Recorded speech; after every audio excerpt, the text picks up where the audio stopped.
everybody. Hopefully we get some people on the live stream tonight because we are talking about a couple of pretty cool weapon systems here on the table. These two are kind of going to be both my like shit hit the fan AR build and probably one of the handguns that I would kind of consider for any sort of shit hit the fan or kind of like do all duty-esque pistols. So we're going to go through today and we're going to talk about both of these builds a little in depth, what exactly I'm running on these guys and why exactly we're using them. So the two guns that we have here on the table that we're talking about today is the P226 ZevTech build from Sig Sauer that I've kind of changed a bunch of pieces on that we like to have on the table. We like to talk about that one quite a bit. And then we also have this custom AR-15 build that we are absolutely going to dive into today because it's quite possibly my favorite AR. So, as always, if there are ever any questions, comments, concerns, thoughts, feelings, we'd love to hear them in the comments section. So hopefully we get some people on the stream today and we can start talking about this stuff. So the AR-15 that we're running, normally AR-15s don't like get me too super excited because I feel like they're all incredibly similar, but I like this build quite a bit. This is a custom build that I did that's going to be actually chambered in 300 blackout. Sorry, 1 second.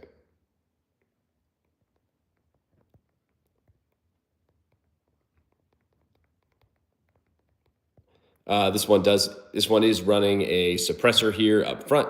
This is actually going to be the Bushwhacker 46 suppressor by Griffin Armament, which I enjoy quite a bit.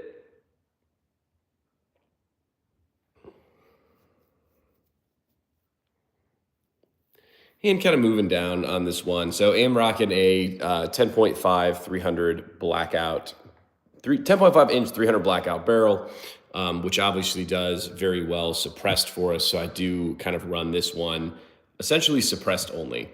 Now this isn't quite an SD or like integrated barrel suppressor, but having the suppressor kind of go into the handguard like it does here really kind of gives you the SD vibe. So some of the gun nerds will like, what's going on, Andy? Yeah, some people will be like, well, that's not a true like SD integrally suppressed. It's like, yeah, it's, well, not truly, but the suppressor does go in the handguard, and I think that's kind of cool.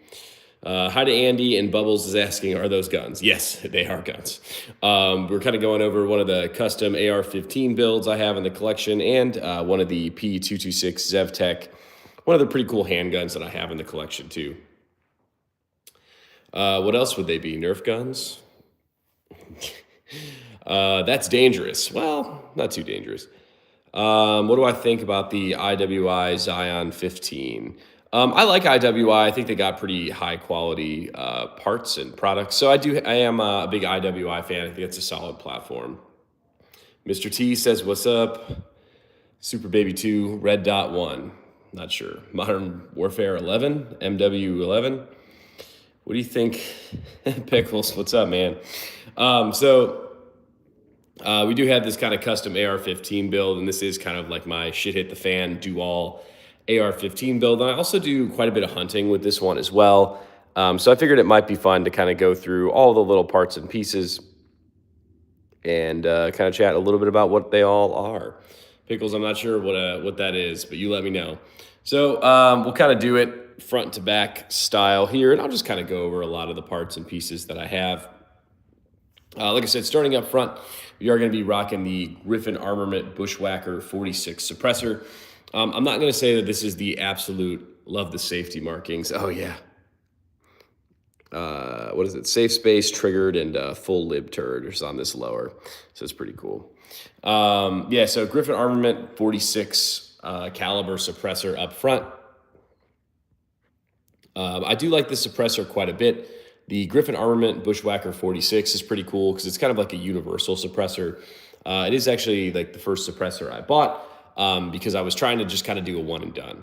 So this suppressor will do anything from like 22 LR, 9mm, 45 ACP, 7.62 by 39, 5.56, 300 blackout, obviously in this case.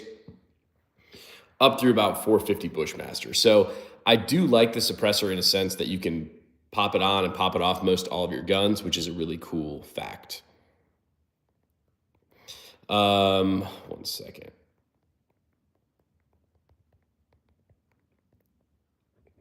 Moving a little bit back, ask your girlfriend what Rusty Fisher gives you.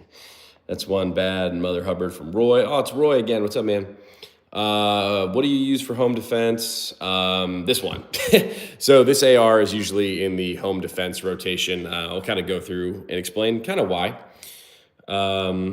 What's your favorite gun tuber? Myself. In general, do suppressors muck up the barrel and cause backblow? They definitely do make the guns a lot gassier. So your gun will dirty and muck up faster than if you're running it non-suppressed. That being said, so this AR here is chambered in 300 blackout. So it's kind of, not that it has no gas and no blowback, but I definitely like suppressing 300 blackout a lot more than like 223 or 556. I feel like it does have less gas in the system for sure. So running the Bushwhacker 46 suppressor by Griffin Armament. I actually am running a Griffin Armament handguard for this as well. I think we can see that right here. 13.5 inch handguard, just so I can kind of put the suppressor inside and give it that kind of SD vibes. For a front sight, I am running the Magpul Pro front sight on this guy as well as a Surefire Scout light here on this as well, that I have the pressure pads on the other side of the gun just kind of zip tied on. So that's why those zip ties are hanging out here today. People were kind of shitting on my zip ties the other day, and I'm not really quite sure why. I think they're a very effective way to get these pressure pads on there.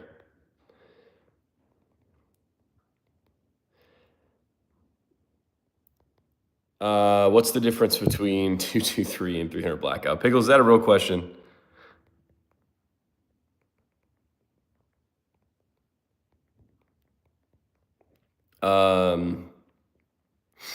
Yourself. Yeah, no, there are some cool gun tubers out there. I really like Clayco 47. He's kind of like an AK one, so I think he's pretty cool, dude. The difference in 223 and 300 blackout. Well, 223, Pickles, I feel like that's a fake question, but I'll answer it.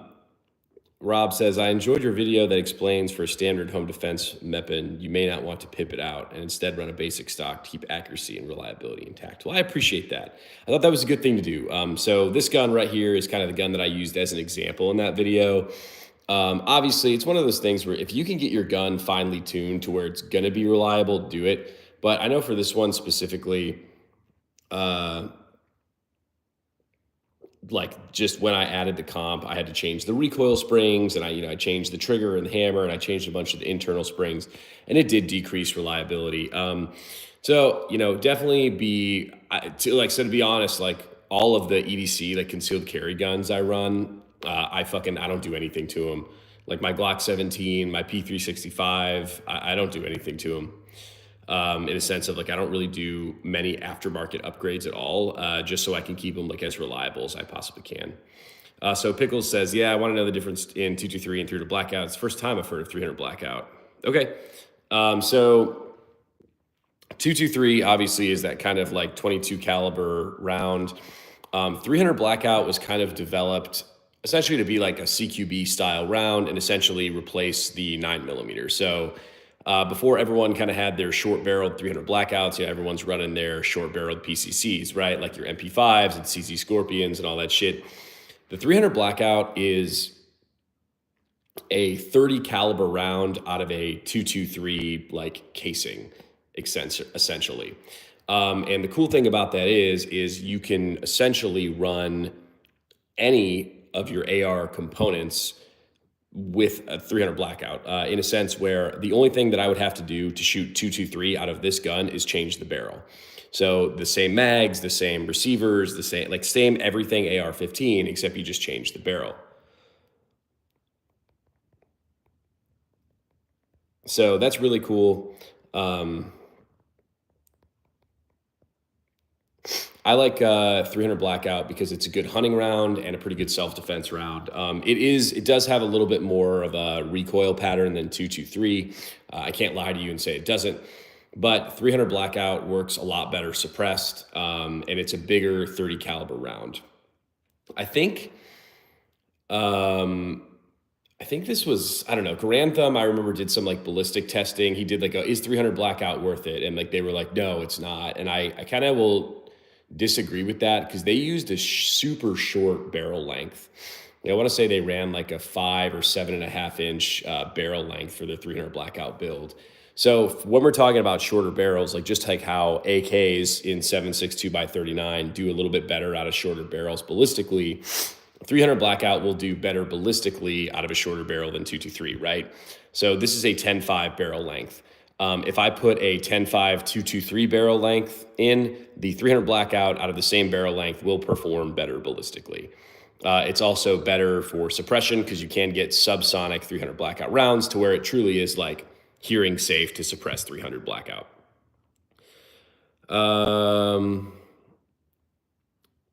Did I miss the World War II guns? No, I didn't bring any out today. Today we're talking about these two. We got the P2266 Zev Tech and this pretty sick AR build, chambered in 300 Blackout.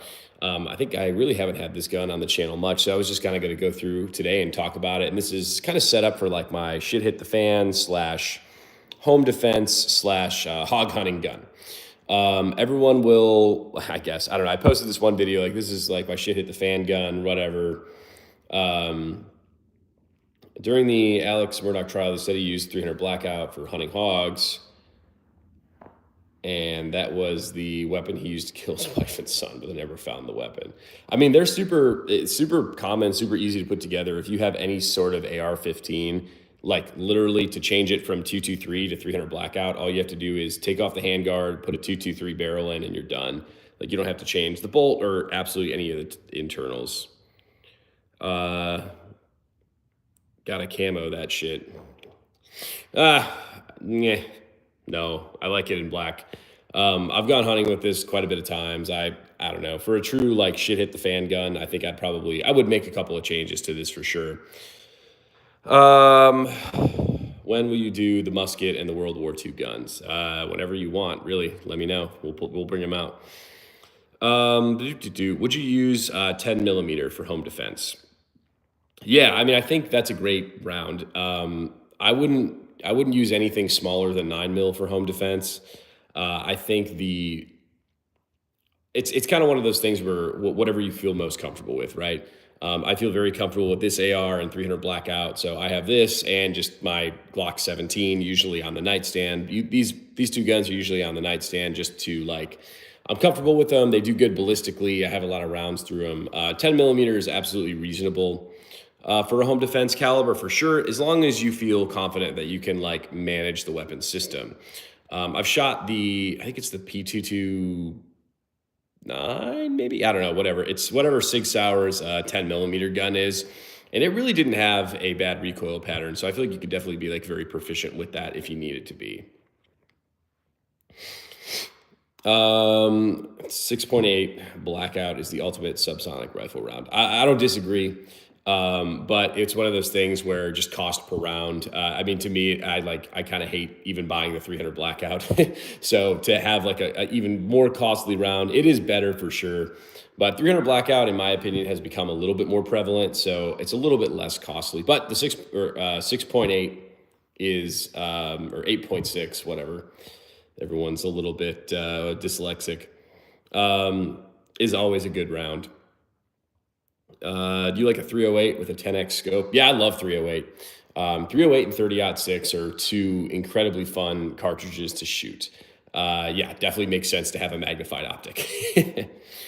What are a few things someone looking into getting a suppressor should know for a similar build? It's hard not to get into the weeds with suppressor stuff, to be incredibly honest. If you're looking at, like, you want the best suppressor for this specific gun, because I will tell you, like, this is not the best suppressor for this specific gun. I bought this suppressor because I wanted a universal suppressor that I could put on most, if not all of my guns, right? So I kind of mentioned this earlier, but this one rubber here is the Griffin Armament Bushwhacker 46, it's called, and it'll shoot 22 LR. I can shoot 9mm through it. I can shoot 45 ACP, 223, 300 blackout, 5.7.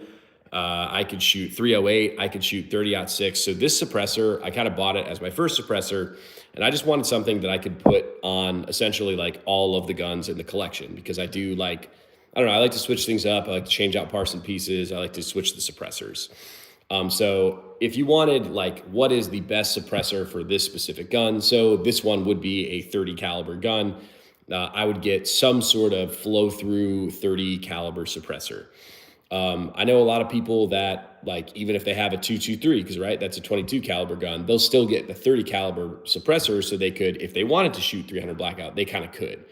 Now, whenever you're kind of going a bigger caliber or bigger bore suppressor than you actually need for the specific weapon system, you are going to lose a little bit of the suppressor quality, I guess, in a sense. But I don't know. To me, I don't have enough money to put a specific suppressor on every one of my guns specifically. Like, I run this on my handguns all the time. Is it an amazing handgun suppressor? No, I mean, it's pretty big, it's pretty bulky, but it definitely gets the job done. What's up with the zip ties? Yeah, they're just holding my pressure pad on. I don't know. Everyone likes to shit on my zip ties for the pressure pad, but they work great. And I think it's more effective than like fucking gluing it down.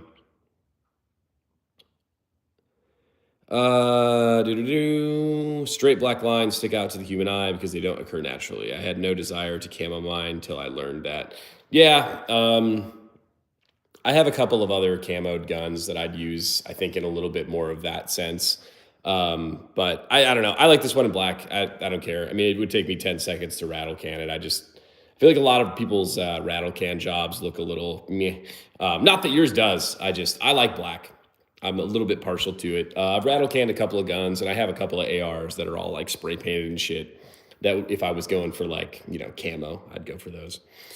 What about 6.5 Grendel? Yeah, again, good round. I do a lot of like target shooting and practice shooting and range and steel and, like the USPS, PSA targets where I'm just doing bill drills and Mozambiques and stuff. So I just kind of like to get the cheapest rounds so I could do the most training and kind of be like the most proficient that I can, if that makes sense. Not that any of those are bad rounds at all.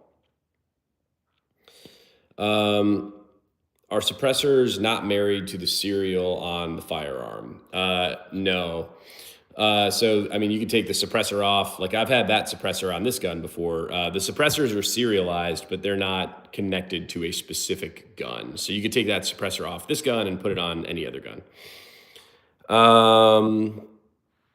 It does look sick black. Yeah, I like it black.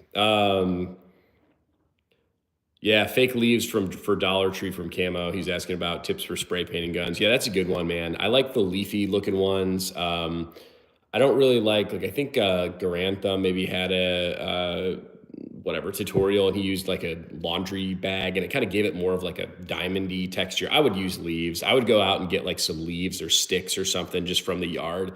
I think that would even be arguably, like, if you really wanted to get into the camo weeds, right? Just like taking it to your local woods, or I mean, you don't have to take your gun there, but like, dude, like, go touch some grass, go on a hike, pick up some leaves and some sticks where it's actually like trees and vegetation that's actually going to be in your area, and use that as kind of like a blueprint for your rattle can job. I think that would be really fucking cool. I have shot tracer rounds before. They're a lot of fun at night for sure. Again, kind of expensive without really too much of a practical point as far as like a fighting sense. Did you see the Kung Fu Grips new angled grip? No, we were talking about Kung Fu Grips.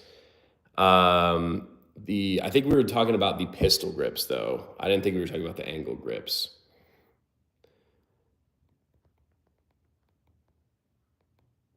But I do want to check that out. The Wolf ammo before it was unlawfully banned was amazing for 6.5 Grendel. Nine Holders Reviews has like a 30-minute tutorial. Actually, because it just happened to me the other day. How do you respond when pulled over knowing you're carrying? So this is kind of weird, but cops usually like it when you have your like concealed carry license. It's kind of strange, but they just do for some reason. I actually got pulled over like it was probably like 2 or 3 weeks ago now. And like they know when they pull. Well, if you have your license, they know when they pull you over, like you have your concealed carry license, right? So, what I do anytime I'm pulled over is I turn the car off, put the keys on the hood of the car, and roll down the window and just keep my hands on the fucking steering wheel. So the cop will usually come up, take your keys off the hood, and say, "Oh, like, why'd you do that?" And you're like, "Oh, just making sure I didn't, you didn't think I was running away on you, you know." Then he's like, "Oh, I see you have your concealed carry license. Like, do you have a weapon on you?" I'm like, "Yeah." He's like, "Well, where is it?" I was like, "Well, it's like rocking appendix, like in my waistband right now. Any other guns in the car?" It's like, "Yep, I got one in the glove box too." And they're just like, "Okay." And they like walk back to their police car, run your numbers or whatever, make sure your insurance valid. And that's like really it. Again, this is kind of just a sample size of one, but that was my experience that I had just a couple weeks ago, actually.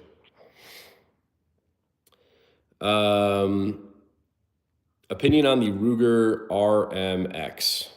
Is that the new Magpul one? If it's the new Magpul one, I think it's, dude, I don't know. I feel like the Glock clones are outdated. Like I don't know. I could appreciate that people are coming out with new guns. You know what I mean? Like it's cool, but I wish they weren't all Glock clones all the time.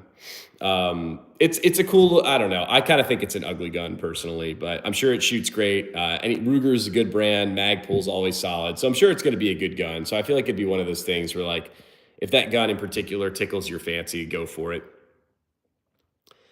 Kung Fu Grips dropped an angled foregrip today. We'll have to check it out. What's the best handgun in your opinion? I was thinking a TTI Combat. It's so hard when it's like, oh, like what's the best handgun? I guess it really just kind of depends on your use for it. I really love like little projects like these where I can buy them and kind of pimp them out. So this one here is the P226 Zev by Sig Sauer with an aftermarket comp, adjustable trigger, skeletonized hammer. I changed out all the internals in this one as well. If everyone is cloning the Glock, that says a lot about Glock themselves. Yeah, it does, and I do like Glocks. I don't know. Like for me, it's like if you're gonna buy a Glock clone, like why wouldn't you just buy a Glock? I mean, I get it. Like I don't know. Like people were asking me about like the Saber Dagger or whatever the other day too. Like I think it's cool. Like there's probably not anything wrong with it, but like is it gonna be like as reliable as a Glock? Like probably not. I mean, it may be, but I don't know. The Glock clones are cool, but like I don't think there's a reason to clone a Glock from a consumer standpoint, right? Like Glocks are already out on the market. There's tons of aftermarket support. They're solid guns, and they're not that expensive, right? All right, bye Pickles. Appreciate you coming. Versus something like when Springfield came out with the Prodigy, right? Like they're essentially their staccato clone. Um, I thought that was very worthwhile coming out with because like Staccato was making a very high end 2011 that like not necessarily everybody could afford, but we had a company that came out with a clone that was at a much better price point that was still decent quality. So I think clones like that are worthwhile, but I don't know, like the Echelon, right? To come out with a Glock clone that's the same price as a Glock that just looks a little different. I personally just don't get too excited about that. I missed stuff. What is the pistols? This is the P226 ZevTech Sig Sauer handgun. I've done a bunch of things to it. I did add the aftermarket comp. Added this little gas pedal takedown lever for your support thumb. Adjustable skeletonized trigger and skeletonized hammer as well. Personally, the hood community ruined Glock for me. I'm tired of people hearing about people's Glock 9. There is no Glock 9. Yeah, that's kind of funny. Why are people so high on modern Glock? For the price, just get an M&P 2.0. Old Glocks are great, but anymore they seemed overpriced. Yeah, again, it's all preference. Everyone's going to get what they want to get. I like the Glock 17 Gen 3. That's the Glock that I usually use. It's got the best aftermarket support. I would kind of tend to agree. Like if you're looking for a more high-end firearm, you're probably better going with another brand, unless you want to build your own Glock from the ground up and just kind of really do your best to pimp it out. But of course, if you're doing that too, you're running up the cost, right? Like if you're buying aftermarket threaded barrels and aftermarket, like the Radian Ramjet and Afterburner works really well, but it's fucking $300-400. So it's kind of one of those things, right? Yeah, the Platypus, it takes Glock mags. I like that gun quite a bit. Again, another really cool, like essentially like a staccato clone, but with some innovation, right? I think the Platypus runs for what, like $1,700. So we took a $2,500 gun, we got it down to $1,700, and we added some like essentially shareable mag components with Glock, which is really cool. So not that I think all cloning is bad, because it's not. But when you're just recloning a Glock over and over and over and over and over and over and over again, like there's not really a point. Hey, Dylan Martin Fishing, what's going on? Just got a wild turkey, like a shot, or did you actually get a turkey? Heard you mention the PSA dagger. What are your thoughts? Yeah, it's cool. Again, it's a Glock clone. I think if you wanted I don't know, honestly, it's like the hipster Glock. Like it's a Glock clone, but you can get it with like a cool Cerakote and like a threaded barrel. And if you don't like the Glock grips, the PSA dagger does come with a little bit of a different like grip pattern. So it's one of those things where I think the dagger that I was shooting was the PSA like Saber dagger, like a little bit one of their upgraded ones. And it was cool. It shot like a Glock, like it's fucking Glock. For me, I would buy a Glock. And again, like, do I have any hard evidence that like, oh, the PSA dagger sucks, like it doesn't have good, like, no, I'm not saying that. I'm just saying, like, personally, my opinion is like, why would I buy the clone when the original is the same price? Favorite bourbon for sipping, Maker's Mark. I actually have not had any fucking whiskey here for like 3 weeks, and it's very, very not me, which is a little frustrating. Oh, if you guys are just joining the channel, please subscribe. I really do appreciate it. Any subscriptions. It's a lot of fun. We do a lot of guns, do a lot of content. We do a lot of live streams. And for the AI chat moderator, there are no firearm sales on the channel. Glocks are great if you buy a new trigger, a new slide, new sights, a new grip, it's always what I hear about modern Glock. The M&P 2.0 is damn near the same price and great right out of the box. Buffalo Trace is good. Yeah, changes. I don't necessarily disagree with you on that one, buddy. Again, for the Glocks that I have, I run the Glock 17 Gen 3 pretty much raw dog. Like I haven't changed too much of the internals. But it's one of those things too, where it just kind of depends on the guy. Like obviously this is like the P226 Zev is like, it kind of comes pimped out stock. But I still went and added a bunch of parts and pieces to it just because that's what I enjoy doing. But I would agree if you were looking for like performance out of the box, like high speed, high performance out of the box, I'm not sure Glock's going to be your gun. But they do kind of have that classic history of reliability, which is a positive, right? I want to get the Perry the Platypus edition. I think that'd be silly. Again, I like jackass guns sometimes with the stupid colors. So that might be fun. I like my older Glocks, but can't bring myself to buy a new one. So I guess I don't really have too much experience with like the new Gen 5s. I mean, I've shot them, but like, what are the differences? Like you're like, I won't buy a Gen 5. I do think I bought the Gen 3 simply for the aftermarket stuff. What do you think about the Canik Mate SFT? I like Canics. They're good guns. They're not, I don't think, my personal cup of tea for one reason or another. Best concealed carry firearm. Don't have it out on the table today, but in my opinion, it would be the SIG P365 Legion. I have that gun. That's probably the most common gun I carry in the collection. And it is absolutely awesome. It's got a 17+1 capacity. It has that like integrated compensator into the slide, so it shoots really fucking flat. And it's quite a bit smaller than a full-size gun, and it shoots a lot better than a lot of full-size guns. The M16 is a great carry firearm. The 20-inch barrel on that really makes it incredibly practical, yes. Yep, I carry my M16 every day, especially to the gym. I just rock it on my back, you know. Gen 3 has the best grips easily. I have a few higher end pistols, and the Gen 3 grips hold up, in my opinion. Yeah, I do like the finger grooves. The finger grooves are a vibe. Colton, I may also check out, if I were to give you a second recommendation, the M&P like Performance Center. It's got like ports in it and stuff. I think that one's really sick too. For any sort of carry gun, I do, like I said, I don't do this. I don't add a bunch of aftermarket shit. I like to get it from the factory. So I do think there are a lot of really good like threaded barrels and compensators and porting services. But if I were to buy a concealed carry gun, I would actually want it either comped or ported for the factory. Gonna head out. I'll give you a sub, and if you're live later, I may join back. Well, thank you, Changes. We appreciate the subscribes. If you're just joining, I really would appreciate a subscription to the channel. It does mean a lot to me, and I love answering your questions. So go ahead and keep answering questions.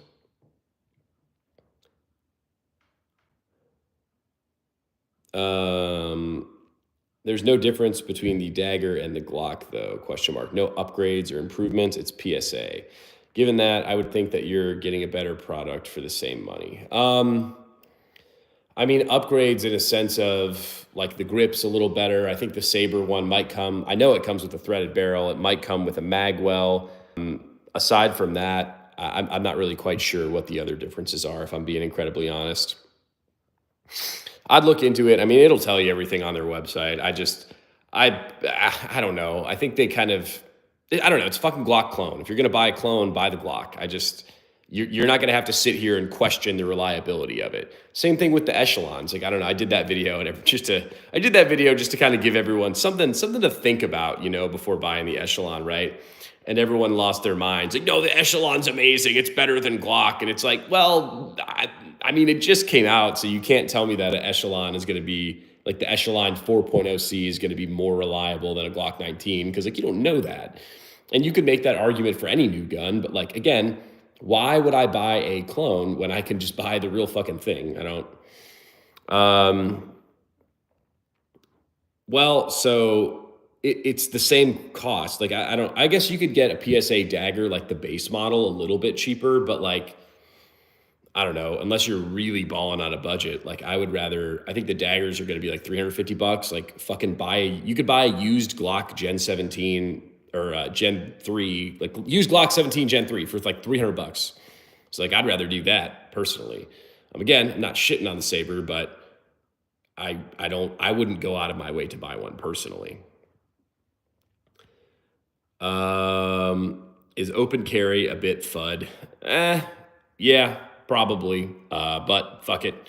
I've open carried before. I mean, not like blatantly showing my gun, but I do have a couple of like outside the waistband holsters where like if I'm wearing like a jacket or it's wintertime or something, it's fine. But I do kind of think it makes you a little bit of like a target in a sense. Like, I don't know, think about like bank robbing movies. Like the first thing they do is they come in and they like take out the dudes with the guns, you know? So it's like, if it's like, oh, you know, he clearly has an open carry gun, like you kind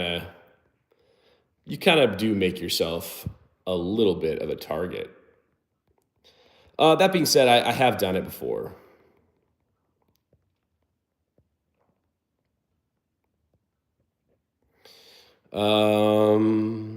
You guys like to collect custom cards? I have a collection of some cards called credit cards.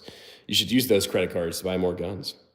I'm looking into the Thesis double stack 1911. I actually, funny enough, was really meaning to buy this Thesis 1911. I was supposed to do it this weekend. I kind of forgot. And it was just one of their classic like 1911s chambered in 45. It was like their little World War II reproduction clone that I have just kind of been really wanting. So I've done some pretty extensive research into the Thesis brand. And I think that'd be a good option for you, buddy. Get a high point, the Yeet cannon in 10 millimeter. I would love to get a high point and spray paint it really shittily and like then torture test it and like give it away to one of you guys.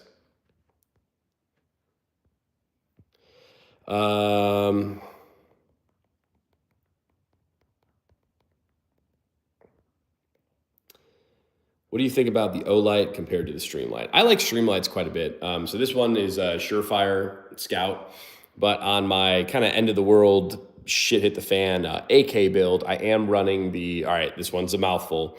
It's the Streamlight HLX ProTac 1 or something.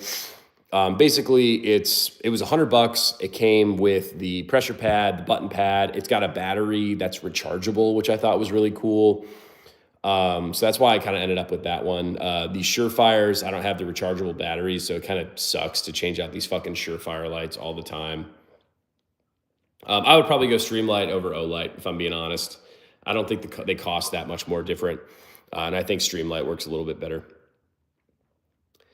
Get a Desert Eagle. Dude, I'm fucking looking at one, but it's one of those things where it's not like the most incredibly practical firearm in all the world, so it's tough to swing that one. The one that I would want is like it's like black with like gold, black with like the gold highlights, like the sights and the safety and all that stuff. And I think it runs in at like 2,700, I guess, plus tax. So it'd be like probably $3,000 all in, which is a little bit rough. But I would love to add a Desert Eagle to the collection, and I'm sure I will at some point. Yeah, I'd get it in 50 AE. I would think that you could assume with a Glock clone, the intent would be to make improvements on the Glock platform. I'm sure it's not uncommon to actually improve, that being the case. Yeah, I mean, that's, yeah. I don't know. I don't know. Like for the dagger, like, all right, the grip angle is going to be different. And I think they include a couple other things. You can get like some cool, like Cerakotes and cool slide cutouts.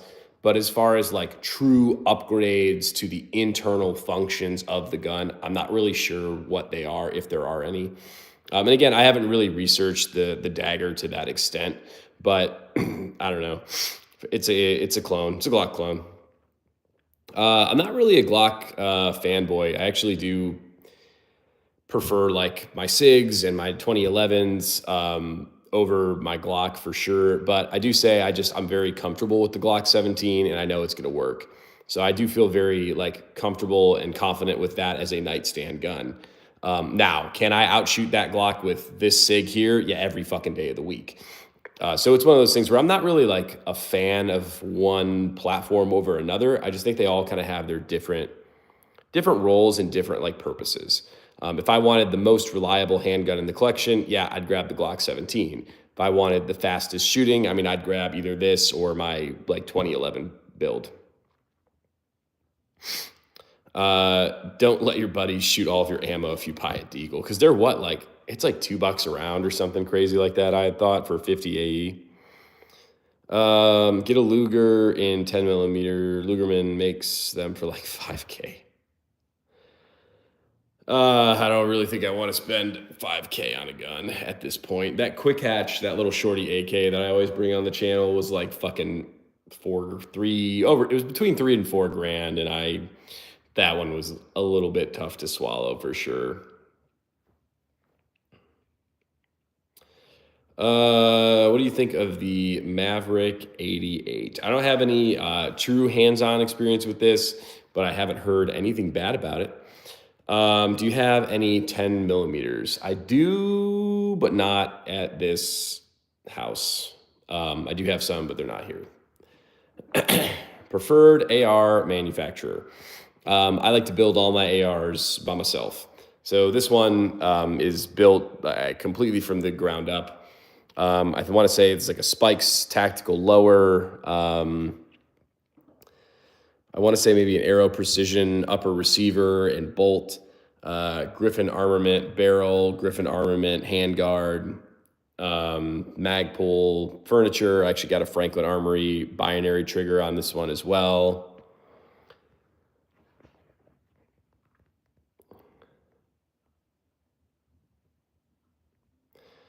Running the Emissary Development Handbrake.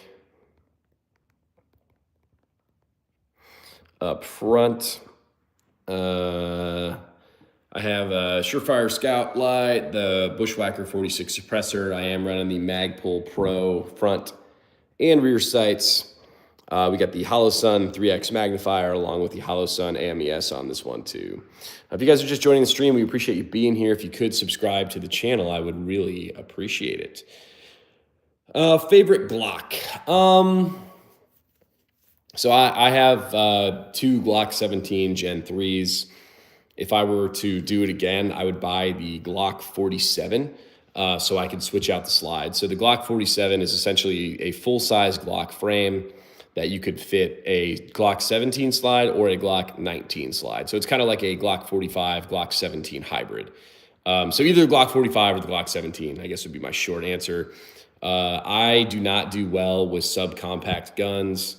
They just don't fit my hand really well, and I really struggle to shoot them.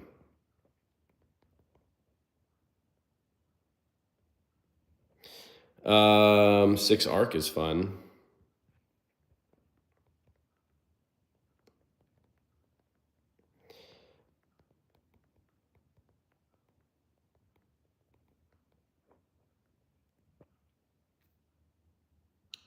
What else? P226 Zev is the handgun that we were talking about today, along with this custom AR build.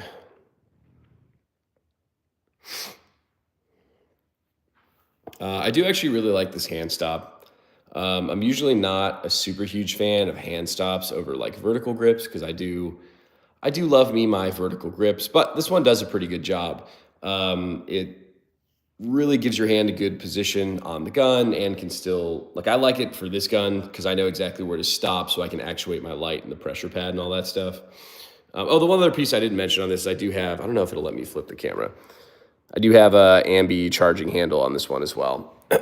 Just running like a basic Magpul stock. This is like a super old one, so it doesn't have the QD mount. So I just added that little piece of like paracord there to clip my sling on. I have the sling, I think it's sitting in the gun room actually. Thoughts on 357 SIG? I love shooting that caliber. I think it's a ton of fun. I think it hits really hard and it's a lot of fun to shoot. So I'm a fan of the 357 SIG for sure. I'm not sure what the cost of that is going these days, but it is definitely a good caliber. What do you need to own suppressors? What do you need to do? I'm guessing. There's not really too much, to be honest. You have to fill out some paperwork. You have to get your fingerprints done, get a background check. You have to buy the suppressor, and then you have to pay a $200 tax stamp, it's called, to the government to like basically give you the license to own the suppressor. And then you just have to wait a little bit. So I have a couple of suppressors in the collection. They're fun. They're fun. I do really enjoy running suppressors for hunting and like home defense setups. It's one of those things where it's not as big of a pain in the ass as you think it's going to be. I'll tell you that. And then kind of too, like once you get your account and everything kind of set up, if you buy another suppressor, it's like incredibly easy. Need passport photo too for the NFA. Do you think Trump will make full auto legal for civilians? Probably not. Probably not. It'd be cool if he did, but just I probably don't see that happening. I think he would get way too much pushback on it. I think all these gun laws are kind of retarded in a sense that like anybody who doesn't give a fuck about being a criminal or is committing a crime, if they're going to do whatever the fuck they want to anyways. A lot of police departments in Texas use that caliber, especially the sheriff department in Baytown. Funny part is they switched to it when the pandemic hits. Well, there probably was more of that around the 9mm.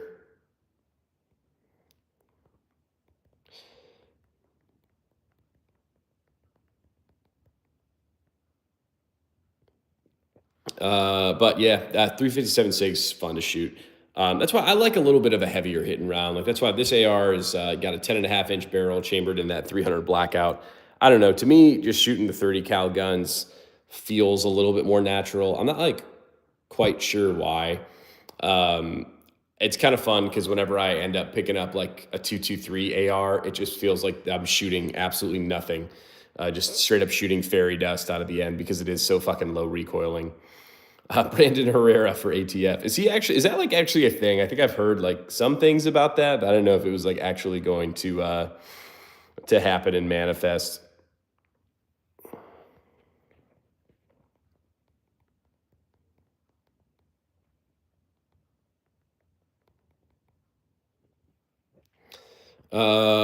What else? Yes, his name is for consideration. That is pretty cool. That's kind of interesting. Well, hopefully he gets that then. Well, hey, shit. Well, maybe if it's him, you got a chance at your full auto stuff.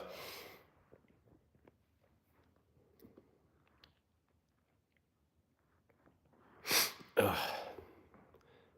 But yeah, these are just two of kind of like, this is definitely one of the nightstand guns that I run very frequently.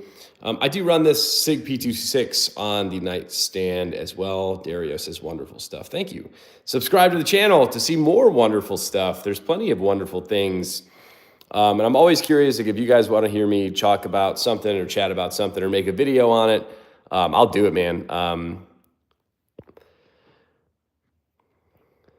One of those things that I really do enjoy kind of doing these live streams and doing the content and just kind of seeing what you guys are into.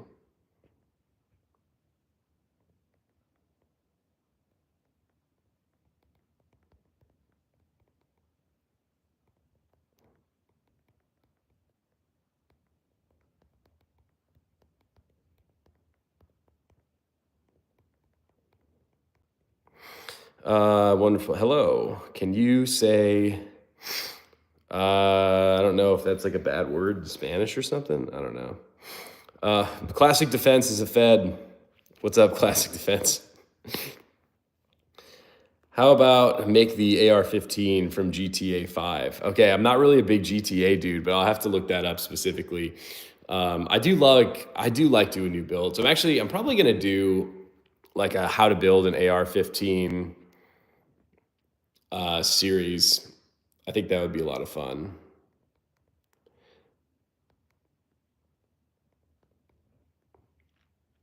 No, it's just a joke, I think Andy said. Do you have any experience with the PSA rifle build kits? Yeah, I do. So I like the PSA AKs actually quite a bit. I do have a couple of PSA. Sorry, where am I get distracted? P320, I don't like the P320. I'd rather get a P226, and that's what I did. Nothing's wrong with the P320. I think the P226 builds look a lot sexier. I like the external hammer. You can get them in single action only SAO, and they're fucking awesome. What's the best place to buy cheap 5.56? Hit up ammoseek.com. It lets you search by price per round, and you can get the cheapest price per round. I'm back. That didn't take long, Pickles. You got to pleasure your wife a little longer than that, dog. Hold on, we were talking about PSA AK build kits. Yeah. So actually, I put one together just to sell it, actually. And I took it to the range once before I sold the gun, and yeah, it worked good. It's one of those things where I think they're great options if you truly are like on a budget.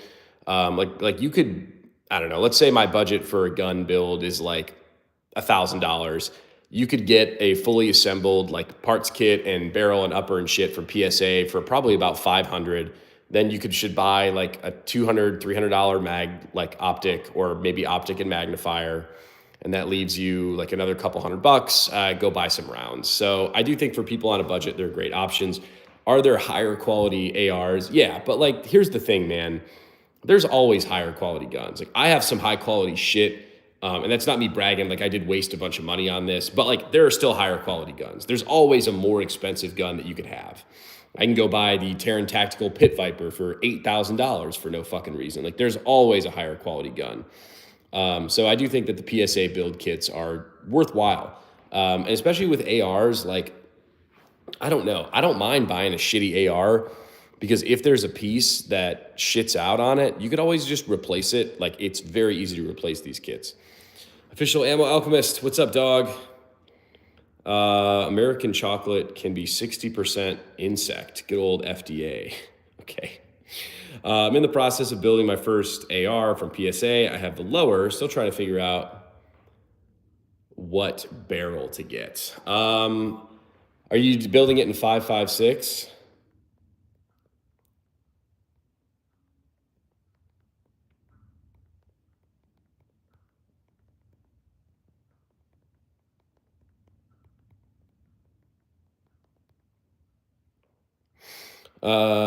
Yes. So for 5.56, I don't know. I'd probably do a 13.5-ish barrel length. I don't think you need to go the full 16-inch unless you want to. I like a 10.5 226 or Jesus 10.5 223 build as well. But if it's kind of going to be your one and only AR, I probably would push the barrel length out a little bit longer. Yeah, I think 13.5 for 226 5.5. Jesus, 223 5.56 is probably the sweet spot. Again, this one is a 10.5-inch barrel, but it's 300 blackout. So I'm much more comfortable having a shorter 300 blackout barrel length. Do you need special permits because isn't it an SBR then? Yeah. Get a pin and weld muzzle device or something. So you can, Jaden, you can get like if you want to stay legal and run a stock and not a pistol brace, you could get like a 13 5-inch barrel, and then it'll have a 2.5-inch like muzzle device or something that's pinned and weld on, so it doesn't count as an SBR, or just rock a fucking pistol brace. I'm not really a super huge fan of pistol braces, but they're viable options if you want a shorter barrel and want to stay legal. They're not like fucking terrible. They're just not quite as good as a true like butt stock. But some of them on the market are actually pretty good. I have a PSA 16-inch AR, and it's been great. Planning on building a 10.5 300 blackout. Nice. Yeah, that's exactly what this is. This 10.5 300 blackout.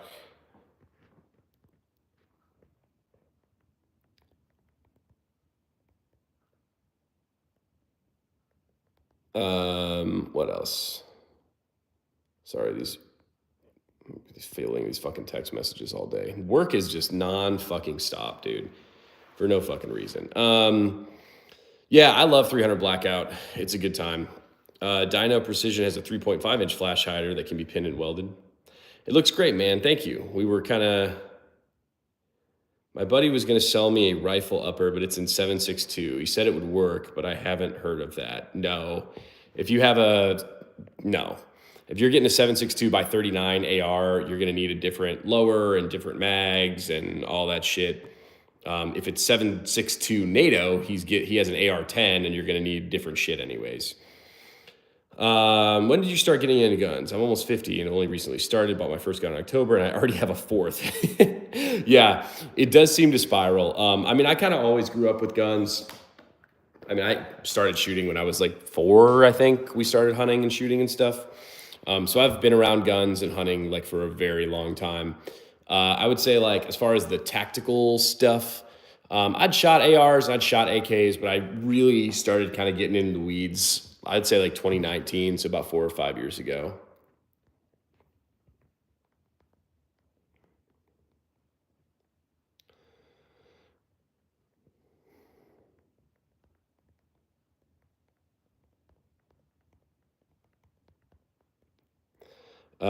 300 blackout is a nice round to have, even though it's not the best for range, but I never really plan on shooting at distance around me. Yeah, I don't know. You can get 300 blackout cheaper. Not as cheap as 5.56, but honestly, for probably about the same price as 7.62 by 39, I can get 300 blackout. So probably maybe a little over 50 cents a round. So I still do shoot this at the range quite a bit, but I don't know. I hunt hogs with this. I'd hunt pretty much anything with this, except for, I don't know if I'd want to hunt deer with this, with the short barrel length, but I probably could. And like I said, this is kind of one of my like home defense rifle situations. So I do like it for that quite a bit. The PTR 308 PDW. Yeah, fucking go for it. Let them rip. As long as you have a suppressor on that and you're shooting it inside, man, fuck it, right? I don't know. I don't know. I'm not gonna say that that's a super practical gun, but like I do absolutely love super impractical like shenanigan guns. I think they're a lot of fun always. Lascar 97 2 says fake gun. Yep, these are fake for sure. I spent a lot of money getting like the highest quality fakes just so I could put them on my YouTube live stream. Yeah, we're running the P226 Zev and this custom AR-15 chambered in 300 blackout. If you're not subscribed to the channel, I would really appreciate a subscribe to the channel. It does mean a lot to me. Muzzle broke. I was reading an article during my downtime while waiting for my job that a lot of Russians are stealing Ukrainian AR-10s. Thoughts on that? Hold on one second. That's interesting. I mean, why not? Hey, if guns are just laying around on the fucking battlefield, shit, man, I'd steal them too. I do think, like I said, I mean, I do really like AKs. And obviously the Russians are really used to using AKs and a lot of the Black stuff. But the AR platform is just so much easier to, it's just easier. And it's one of those things where a lot of the Russian soldiers, you kind of have to think about some of like the geopolitical things too, right? Like some of the Russian soldiers, like they probably know less about guns than us. You know, they're just fucking vodka farmers that Putin's like, you got to go fucking go to war now, you know? And they're trying to operate, like not that AKs are hard to operate, but it takes a lot more training with an AK to operate it more efficiently. So I guess what I'm trying to say is I'm not surprised that they're swooping AR platforms because they're easier to use more effectively with less training.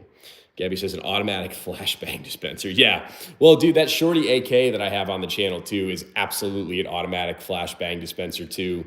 It's pretty miserable from behind the gun, and it's even more miserable on the sides. Oh, the prepared father. He's stoked to be here for a live. Nice, man. And a lot of the time they're better over distance. Yeah, AR-10 is definitely going to be a good distance weapon. All right, well, prepared father, I'm glad you made it here. You seem excited. Sorry if I've missed you on some live streams before. But we're going to continue to probably do a live stream every night until I'm going to go out of town for like the week during Christmas. So probably won't be doing live streams then, but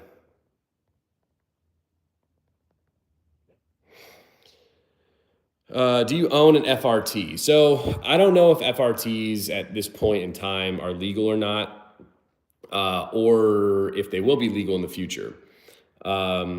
So if I did own an FRT, which maybe I do, they're cool if they work. When they're running, they run really fucking well, and it's fun. Like it is absolutely send it, and it's a blast. But my big beef with some of the FRTs, at least the one that I may or may not own, is it's safe and send it. It doesn't have safe, semi, and send it. So I actually do have a Franklin Armory binary trigger in this gun. And I don't necessarily love it in a sense of sometimes in binary it jams. But for this guy specifically, if it is jamming and I actually needed it, I'll flip it to semi, right? So for me, it kind of makes sense to have, again, dude, people are kind of, I don't know. There are a lot of assholes on the internet, I guess I'll say. And I made like a video with this, and they're like, why the fuck would you ever run that Franklin Armory? It's like, dude, like, well, it's better than a mil-spec trigger. Like, I would prefer a Geisley over it for sure, but it's better than a mil-spec trigger. And like, I don't know, if I was fighting someone and I was running in a group and it's like, hey, I need cover. It's like, all right, well, fuck, let me flip to binary and just dump some lead over the car barrier or something and like scare them. I don't know. I'd rather have it and not need it than need it and not have it. Same thing, I forgot to mention this. See that little lever sticking out by the trigger? So that's the Magpul BAD lever, it's called, Battery Assisted Device, I guess it stands for. And essentially, instead of hitting the bolt release on the other side of the gun, when the bolt's locked back, you just flick that little lever down, which really helps for reloads. And again, would I rather have an ambidextrous lower? Yeah, but this little piece was only like 20 or 30 bucks.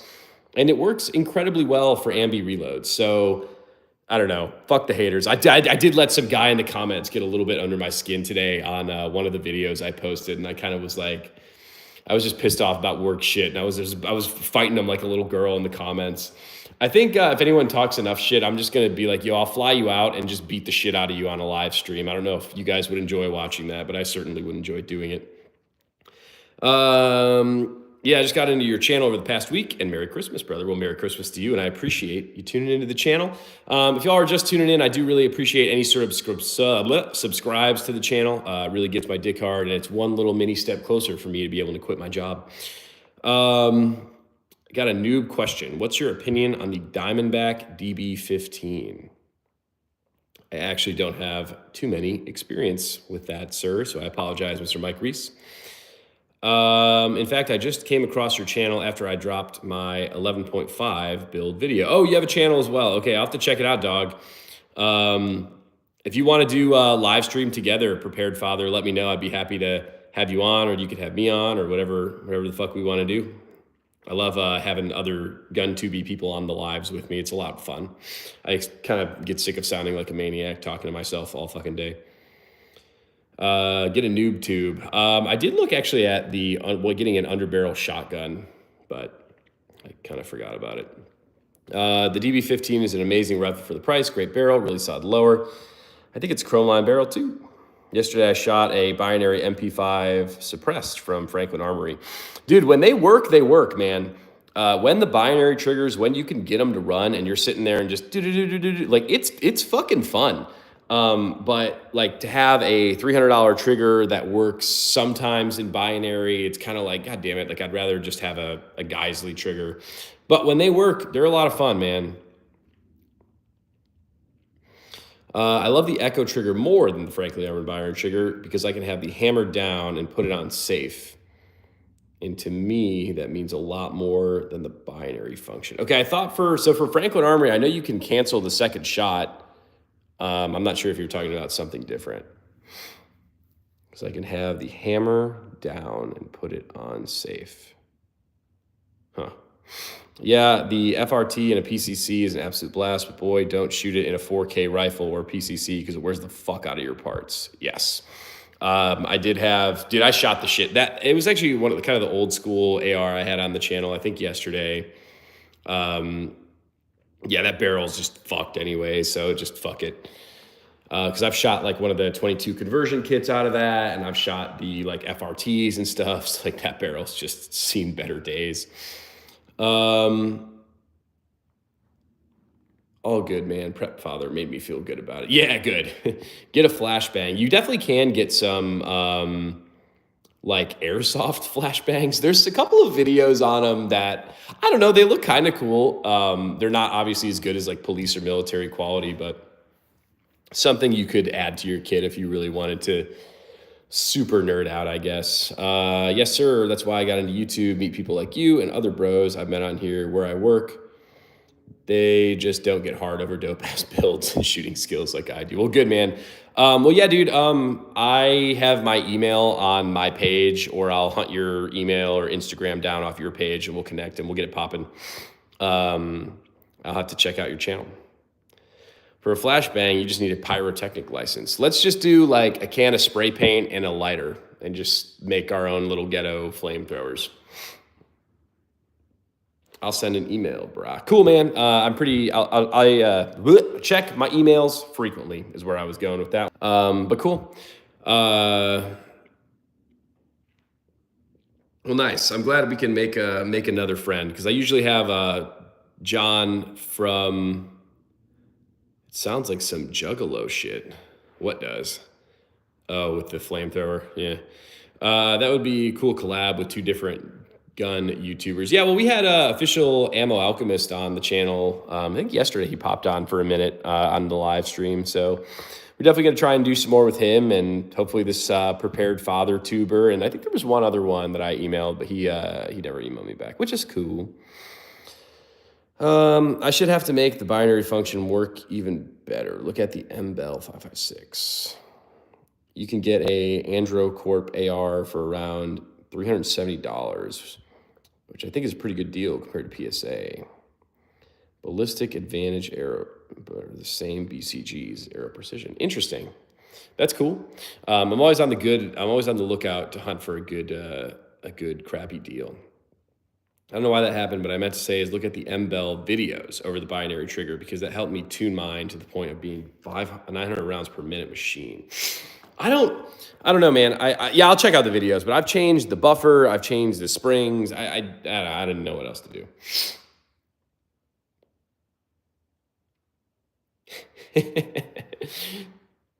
Heard anything about the Toolcraft BCG? I haven't heard anybody having any problems with that one.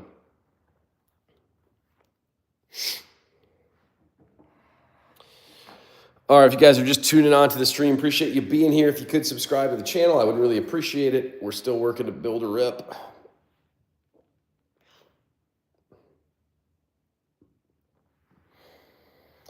So today we kind of got distracted. I don't really think we went over too much of my AR build in depth, but gonna have the 10.5 300 blackout AR-15 build. Got the Magpul Pro irons, Bushwhacker 46 suppressor, Emissary Development hand stop, Griffin Armament barrel, handguard, Hollow Sun optics, magnifiers, binary trigger, Magpul bad lever, Magpul stock and pistol grip as well.